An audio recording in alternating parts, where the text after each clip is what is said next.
Congratulations, this is OPAL. You've made it. This is between 1,000 and 10,000 subscribers. I'm going to show you how to make this. We'll be right back.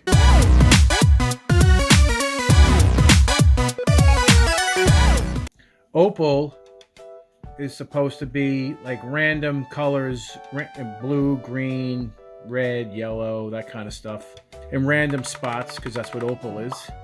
And that's what we're trying to portray. Congratulations, you deserve a YouTube button. I printed this with my Creality CR10S Pro, and I worked really hard, and it's a shame that we can't have a YouTube button, so we can create our own. This is OPAL, and we're making it. You can do it any way you like. I'm just making sure that, you know, the wires are not seen on the backs, on the front side here. I mean, you kind of can see them a little bit, but not quite.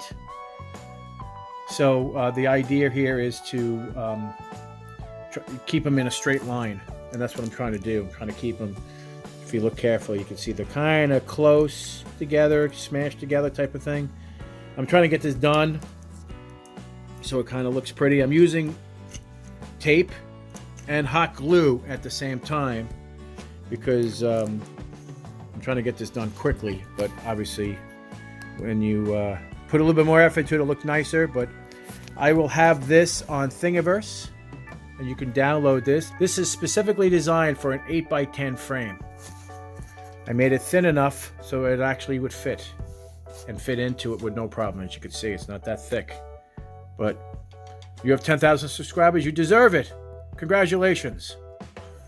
I'm going to show you how this was actually made. So now I actually printed a red triangle, all right, on my laser printer, so it gives it that YouTube look. But let's take a look on the inside.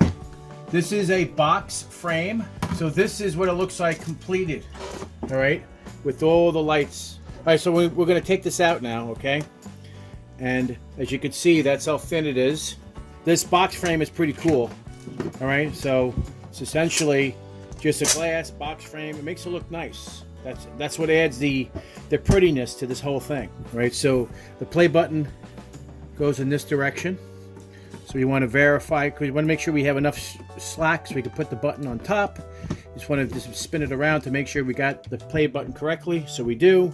And that's pretty much it. And if you want to go crazy, you want to print a YouTube, your name, your channel name, and everything like that, you can do that as well. And that's what the button looks like when it's done. So I'll have the box in the link in the description below to purchase, the lights to purchase, and the link on Thingiverse to download my YouTube play button. If you guys like this video, give me a thumbs up, and if you're not a subscriber, please subscribe.